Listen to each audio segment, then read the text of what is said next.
ಏನು ಅನ್ಕೋರಿ, ಇಲ್ಲಿ ತನ ಸೊಲ್ಯೂಷನ್ ಇತ್ತಂದ್ರ ಆ ಸೊಲ್ಯೂಷನ್ ಒಳಗೂ ಕಾರ್ಬನ್ ಡೈಆಕ್ಸೈಡ್ ಇರ್ತೈತಿ.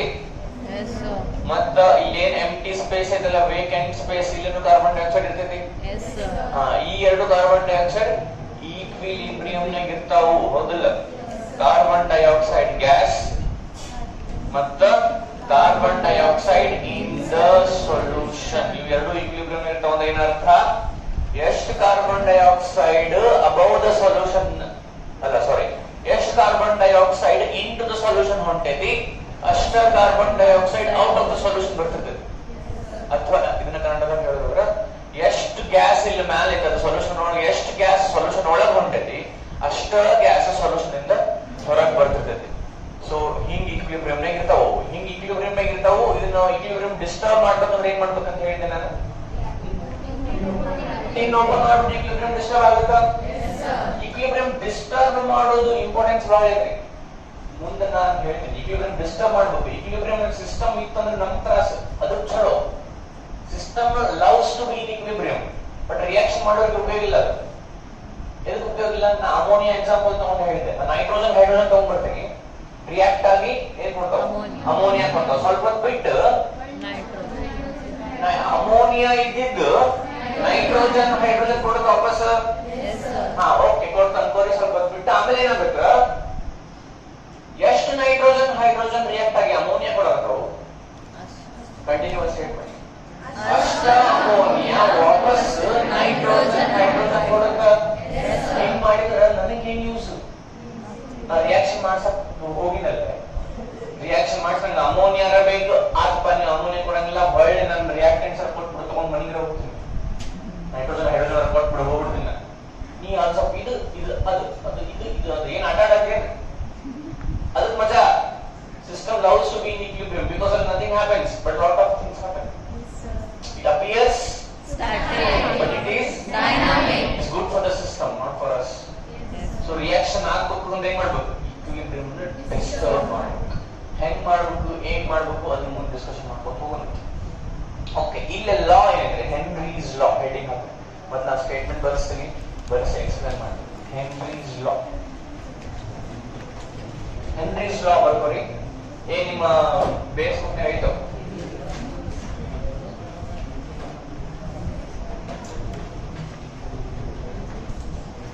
ಓಕೆ, ಹೆನ್ರೀಸ್ ಲಾ ಗೊತ್ತಿಲ್ಲ ಅವ. ಓಕೆ, ಅದು second year second chapter solutions ಅಂತ ಐತ್ರಿ.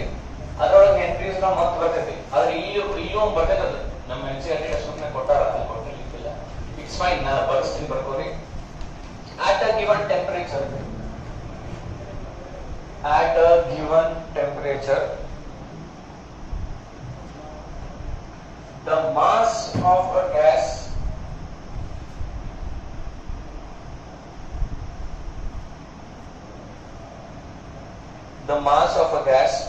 dissolved in at a given temperature, the mass of a gas dissolved in a given mass of a solvent at a given temperature, the mass of a gas dissolved in a given mass of a solvent is directly proportional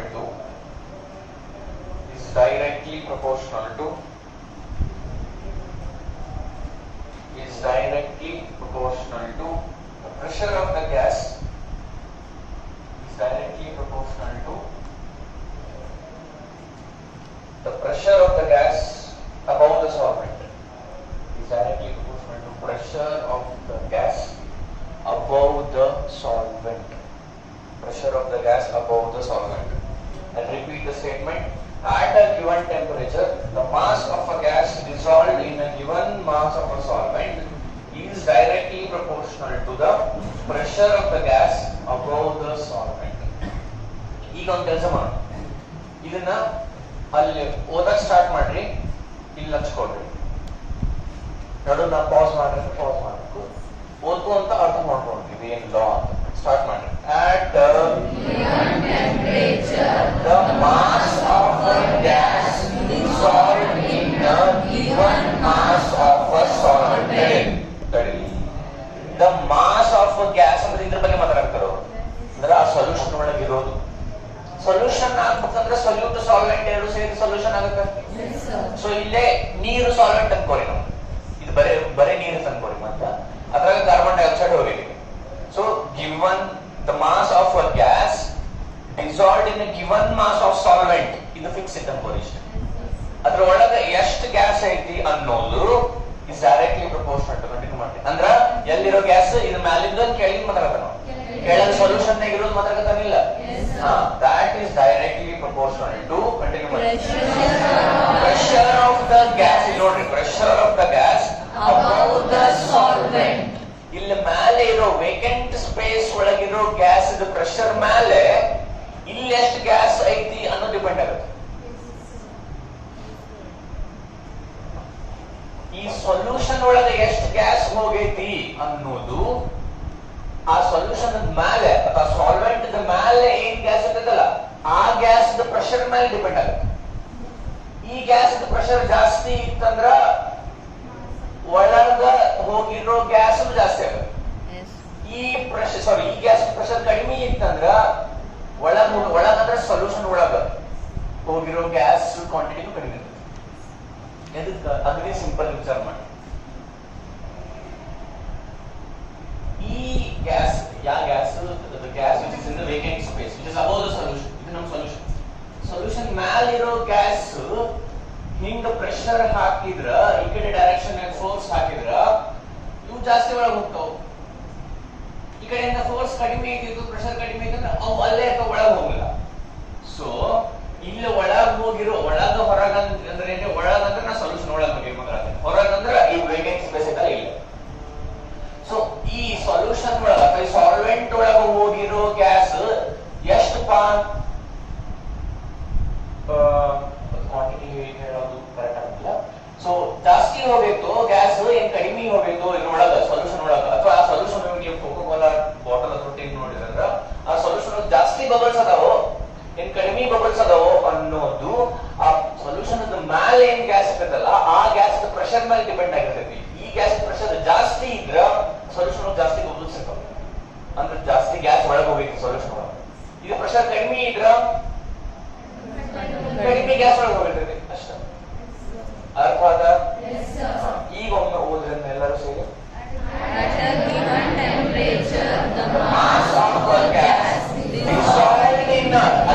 dissolved in solvent ಅಂದ್ರೆ solution ಅದಿಲ್ಲ. ಈಗ ಒಂದು gas ಒಂದು solvent dissolve ಆಗೈತಿ, gas is our solute. Solvent ಯಾವ್ದಾರ ಇರಲಿ ಅಷ್ಟು solute ಇಷ್ಟು ಸಾಲ್ವೆಂಟ್ ಡಿಸಾಲ್ವ್ ಆಗೈತಿ, ಅದು ಎಷ್ಟಾಗೈತಿ ಅನ್ನೋದು directly proportional to the ನೋಡಿ pressure of the gas above the solvent. ಇಲ್ಲಿ ಗ್ಯಾಸ್ ಐತಿಲ್ಲ, ಇಲ್ಲಿ ಐತಿಲ್ಲ, ಅದೇನ್ ಮಾಡ್ತೈತೆ ಗ್ಯಾಸ್ ಮಾಲಿಕ್ಯೂಲ್ಸ್ ಏನ್ ಮಾಡ್ತಿರ್ತಾವು ತಮ್ಮ ತಾವ ಹೊಡಿತಾವು, they collide with each other and they collide with sides of the container. ಅವು ಹಂಗ ಕೊಲೈಡ್ ಮಾಡಿದ್ವು ಅಂದ್ರೆ ಏನ್ ಕ್ರಿಯೇಟ್ ಆಗುತ್ತೆ? ಅದು ಜಾಸ್ತಿ ಕ್ರಿಯೇಟ್ ಆದ್ರೆ ಜಾಸ್ತಿ ಒಳಗೆ ಹೋಗುತ್ತೆ.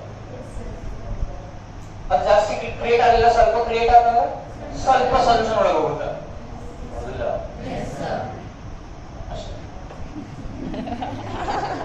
ಹೆನ್ರೀಸ್ ಲಾ ಅರ್ಥ ಆದ?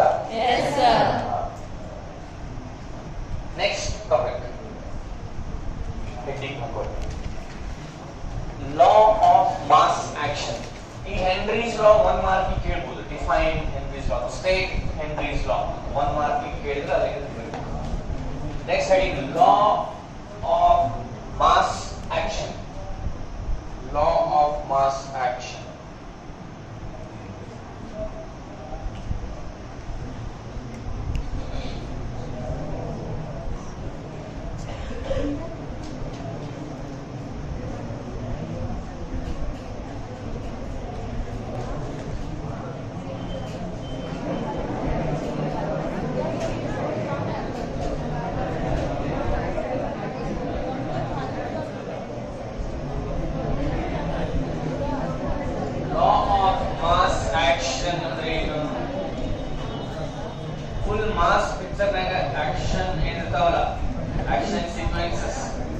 law. ಮಾತು ತಿಳಿಸಿದ್ರೆ ನಾ ಈ ಕಡೆ ಮಾತಾಡ್ತೀನಿ. Law of mass action. Mass action ಏನ್ರ ಲಾ ಇರ್ತದೆ. ಕೊರಿಯೋಗ್ರಾಫ್ ಆಕ್ಷನ್ ಗೆ ಲಾ ಇದೆ. ಮಾಸ್ ಆಕ್ಷನ್ ಅಂದ್ರೆ ಒಬ್ಬನ ಮೇಲೆ ಮುಗಿಸಿಟ್ಟು ಬಂದು ಹಿಂದೆ ಹೊಡೆಯಲ್ಲ. ಅವ್ನು ಕಪಾಳ ಕೊಡೋ ಅವ್ನು ಕಪಾಳ ಉಳ್ಳಾಡಿ ಹೊಡೆದಾಡಿ ಲಾ ಇರಂಗಿಲ್ಲ. ಅಥವಾ ಮಾಸ್ ಪಿಕ್ಚರ್ ನಾಗ ಆಕ್ಷನ್ ಇರೋ ಲಾ ಇರಂಗಿಲ್ಲ. ಹೆಂಗ್ ಬೇಕಾದಂಗ ಕಾರ್ ಹಾಡ್ತಾವ, ಹೆಂಗ್ ಬೇಕಾದಂಗ ಜೀಪ್ ಹಾಡ್ತಾವ. ಸೈನ್ಸ್ ಅಪ್ಲೈ ಮಾಡಕ್ ಬರಂಗಿಲ್ಲ. ಅದಕ್ಕೆ ಲಾ ಇರಂಗಿಲ್ಲ. ಲಾ ಆಫ್ ಮಾಸ್ ಸರ್ ನಮ್ದು ಅದು ಗೊತ್ತಾಗೈತೆ. ಅದರಂತೂ ಇರಂಗಿಲ್ಲ. ಏನೈತೆ ಸುಮ್ಮನೆ ಓಕೆ. ಇದನ್ನು ಫಸ್ಟ್ ಏನ್ ಮಾಡ್ತೀನಿ, ನೀವು ಮಾತಾಡಿ. ಫಸ್ಟ್ ಸ್ಟೇಟ್ಮೆಂಟ್ ಬರ್ಸ್ತೀನಿ, ಆಮೇಲೆ ಅರ್ಥ ಮಾಡಿಸ್ತೀನಿ. ಬರ್ಕೋರಿ. Law of mass action. At constant temperature,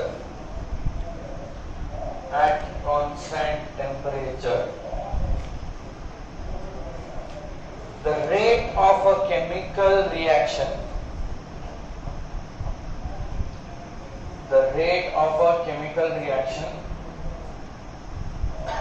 is directly proportional to, at constant temperature, the rate of a chemical reaction is directly proportional to product of the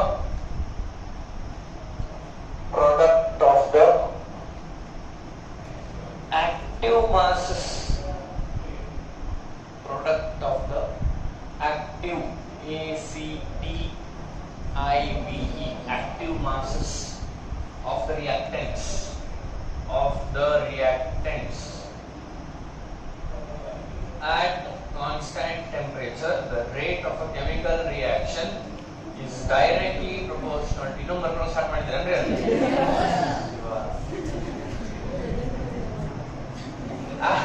at constant temperature, innu repeat madatini. The rate of a chemical reaction is directly proportional to the product of the active masses of the reactants. ಈಗ ಏನ್ question ಬರುತ್ತಾ? Active mass ಅಂದ್ರೆ ಏನು? Active mass, passive mass ಅಂತ ಏನಾದ್ರು ಇಟ್ಕೊಂಡು ಬೇರೆ ಬೇರೆ.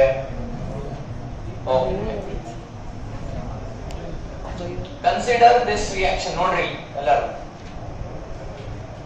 A moles of A react with B moles of B to give C moles of C and D moles of D.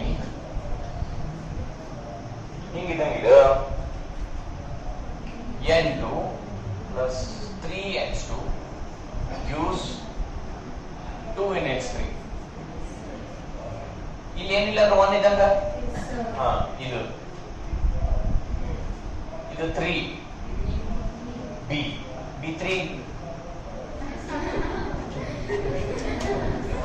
2C. ಅಲ್ಲಿ ಇನ್ನೊಂದು ಪ್ರಾಡಕ್ಟ್ ಇಲ್ಲ. ಅಲ್ಲಿ ಎರಡು ಪ್ರಾಡಕ್ಟ್ ಅದಾವ, ಇದು ಒಂದು ಪ್ರಾಡಕ್ಟ್. ಇದಾಗಂದ್ರೆ ಇದೇನ ಇವತ್ತು ಸ್ಟೈಕಿಯೋಮೆಟ್ರಿಕ್ ಕೋಎಫಿಷಿಯಂಟ್ಸ್ ಅಂತ ಇದೀವಿ ನಾವು. ಏನಂತ ಇದೀವಿ? Stoichiometric coefficient. If I ask you what is the stoichiometric coefficient of nitrogen in this reaction? 1. ಅದರ ಹಿಂದೆ ಏನು ಬರೆದದ? What is the stoichiometric coefficient of ammonia? 2. ನಾ ಎಲ್ಲಿ ಕೈ ಇಡ್ತೀನಿ ಹೇಳ್ಬಿಡ್ರಿ. ಅಮೋನಿಯಾ ಅಂದ್ರೆ 2, hydrogen 3. So we will consider that reaction. ಯಾವುದು? A moles of A plus B moles of B gives C moles of C and D moles of D. Reversible reaction adu? Yes sir. Initially rate of the forward reaction will be greater than rate of the backward reaction. As time passes, rate of the forward reaction keeps on decreasing, rate of the backward reaction keeps on increasing. At a certain point of time they become equal. Rate of the rate equal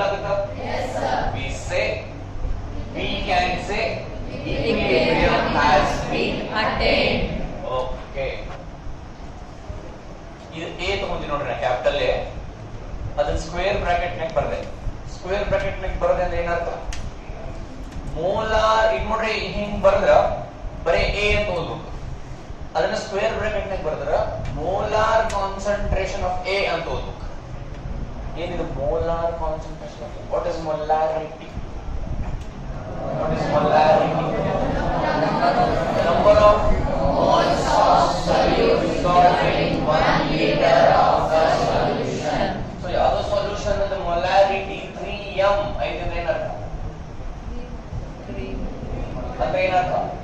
ಒಂದು bottle ಐತಿ, ಅದ್ರ ಮೇಲೆ ಒಂದು label ಐತಿ, ಅದ್ರ ಮೇಲೆ 3m ಅಂತ ಬರೆದಿದೆ. What is the meaning of this?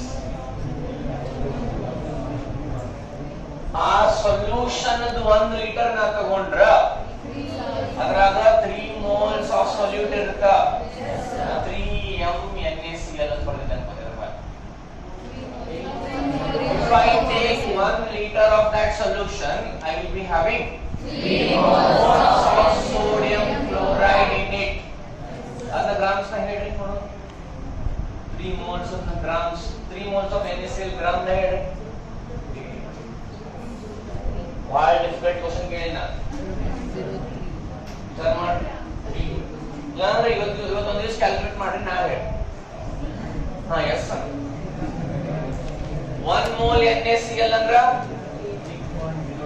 ಇಂಥವ್ ಮಾಡಿದ್ರ ಕ್ಲಾಸ್ ಬಿಟ್ಟು ಹೋಗ್ಬಿಟ್ಟು ನಾನು ಗ್ರಾಮ್ ನ್ಯಾಗ ಕೇಳಕತ್ತೀನಿ. 1 mole NaCl ಅಂದ್ರೆ ಮೋಲಾರ್ ಮಾಸ್ ಏನ? ಸೋಡಿಯಂ 23, ಕ್ಲೋರಿನ್ 35.5, 58.5 1 mole ಅದು. ಇಲ್ಲಿ ಎಷ್ಟು mole ಅದಾವ?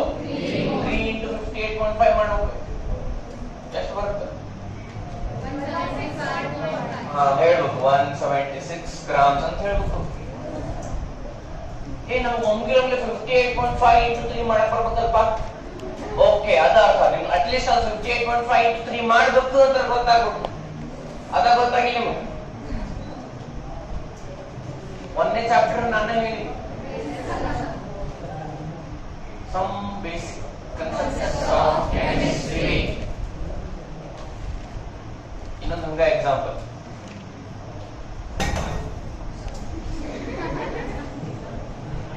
2 moles of HCl, 2 molar HCl ಅನ್ನೋದಿಲ್ಲ, 2 moles of HCl ಅಂದ್ರೆ ಎಷ್ಟು HCl ಮಾಲಿಕ್ಯೂಲ್ಸ್ ಇರ್ತಾವ?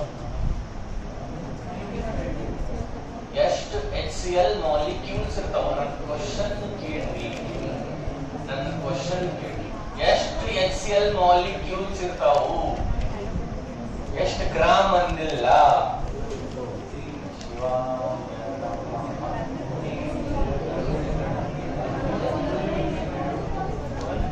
ಉದ್ದಾರ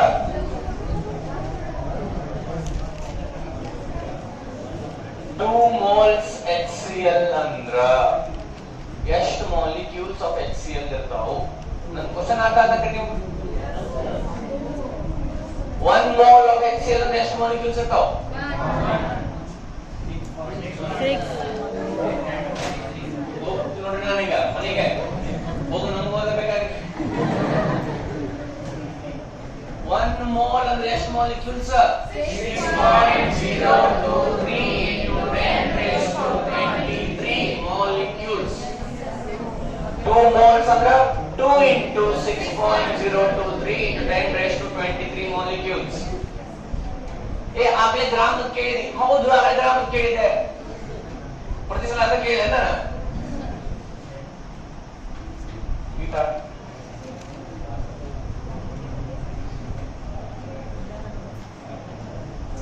ಈ ಮೋಲ್ ಕಾನ್ಸೆಪ್ಟ್ ಗ್ರಾಮಿಗೆ ಹೆಂಗ್ ಕನ್ವರ್ಟ್ ಮಾಡೋದು, ಮಾಲಿಕ್ಯೂಲ್ಸ್ ಹೆಂಗ್ ಎಣಿಸೋದು, ಆಟಮ್ಸ್ ಹೆಂಗ್ ಎಣಿಸೋದು ಇವ ಬರಂಗಿಲ್ಲ ಅಂದ್ರೆ ಏನ್ ಕಲಿತೀವಿ ನಾವು?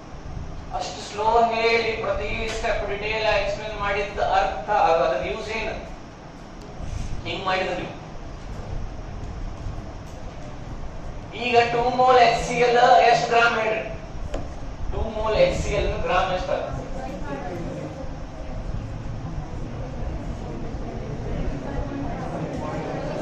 ನಮ್ಮ ಅನ್ಕೊಂಡಿರ್ತೀನಿ ಕ್ಯಾಲ್ಕುಲೇಟ್ ಮಾಡಿ ಅವಶ್ಯ.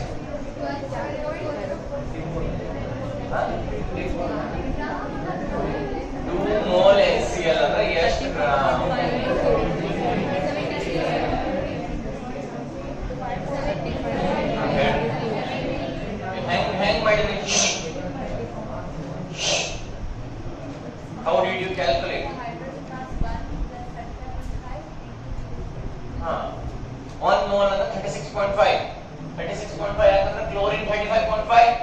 ಪ್ಲಸ್ 1 HCl 36.5 1 ಮೋಲ್ ಮಾಸ್ ಆಗಿದೆ 2 ಮೋಲ್ ಮಾಸ್ ಅಂದ್ರೆ 2 into that ಹಾ ಅದು ಆನ್ಸರ್ ಅಲ್ಲ ಇಂಪಾರ್ಟೆಂಟ್ ಏನ್ ವಿಚಾರ ಮಾಡ್ತಿರೋದು ಇಂಪಾರ್ಟೆಂಟ್ ಮಾಸ್ ಕೇಳಿದಾಗ ಇದನ್ನ ಹೇಳುದು ಅದು ಕೇಳಿದಾಗ ಅದು ನಿಮ್ಗೆ ಏನ್ ವಿಚಾರ ಮಾಡ್ಬೇಕಂತ ವಿಚಾರ ಮಾಡ್ಬೇಕು ಸರ್ ನಮ್ಗೆ ಕೈಯ ಕ್ಯಾಲ್ಕುಲೇಟರ್ ಇಲ್ಲ ಪಟ್ಟ ಅಂತ ಆನ್ಸರ್ ಬರುವುದು ಐ ಕ್ಯಾನ್ ಅಂಡರ್ಸ್ಟ್ಯಾಂಡ್ ಕಾನ್ಸೆಪ್ಟ್ ಈಗ ಫಾಸ್ಟ್ ಕ್ವಶನ್ ಕೇಳ್ತೀನಿ ಇದು ಹೇಳಿದ್ರೆ ಮುಂದೆ ಕಂಟಿನ್ಯೂ ಇಲ್ಲಾಂದ್ರೆ ನಾ ಯಾವ್ದು ಹೇಳಂಗಿಲ್ಲ ಇನ್ಮೇಲೆ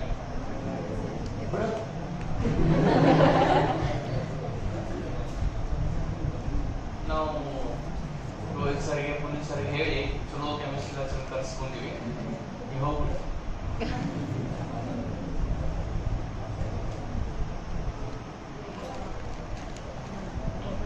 4 moles of sodium ಅಂದ್ರ ಎಷ್ಟು ಸೋಡಿಯಂ ಆಟಮ್ಸ್ ಇರ್ತಾವ 4 moles of sodium ಅಂದ್ರೆ ಎಷ್ಟು ಸೋಡಿಯಂ ಆಟಮ್ಸ್ ಇರ್ತಾವ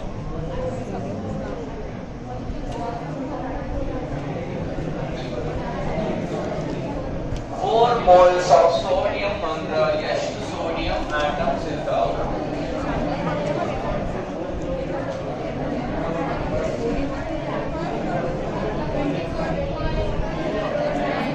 ನಾನು 1 2 3 ಅಂತೀನಿ ಎಲ್ಲರೂ ನಿಮ್ಮ ಆನ್ಸರ್ ಹೇಳು ನಿಮ್ಮ ಆನ್ಸರ್ ರೆಡಿ ಮಾಡ್ಕೊರಿ ಆನ್ ಅಕೌಂಟ್ ಆಫ್ 3 ನಾನು 3 2 1 ಅಂತೀನಿ 1 2 3 ಮಾಡಿ ಹಾ R your answers ready 3 2 1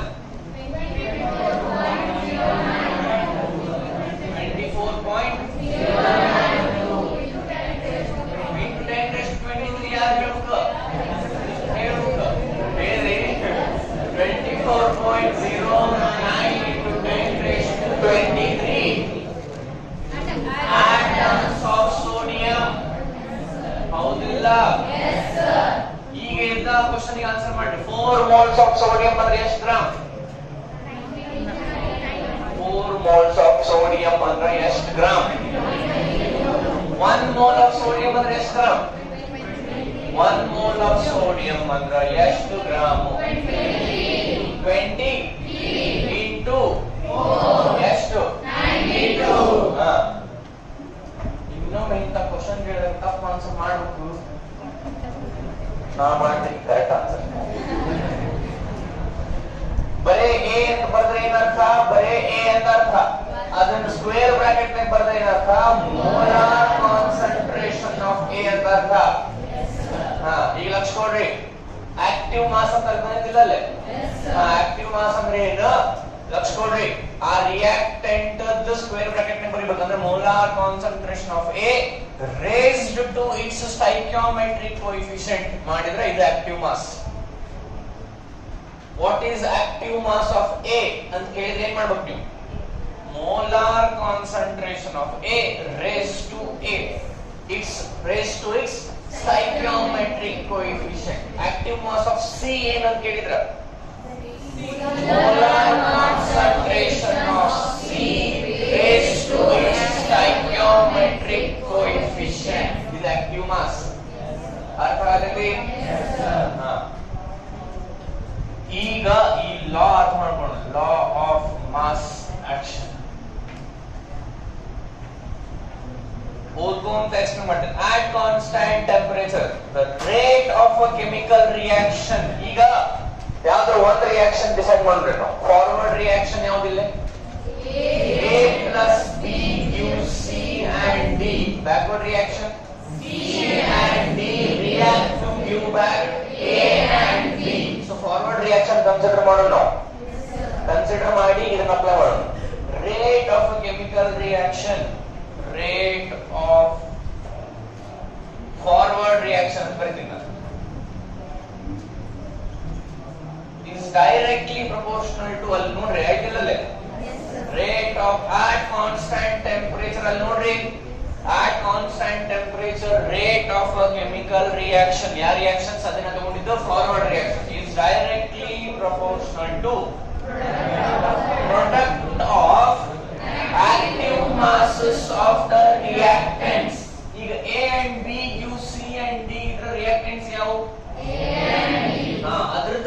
mass product product ಅನ್ನು ಮಲ್ಟಿಪ್ಲೈ ಮಾಡಬೇಕು ಏನೇನನ್ನ active mass of A and active mass of B in active mass of C and D no products ಅಂದಾರೋ reactants ಅಂದಾರೋ so reactants ಯಾವ್ಯಾವ A and B ಅದರದ್ದು product products ಅಂತ products ಅಲ್ಲ product multiply ಯಾವ್ಯಾವ active mass of A ಅಂದ್ರೆ ಏನು ಬರೀತೀವಿ molar concentration of A raised to A into product ಐತಲ್ಲೇ into molar concentration of B raised to B.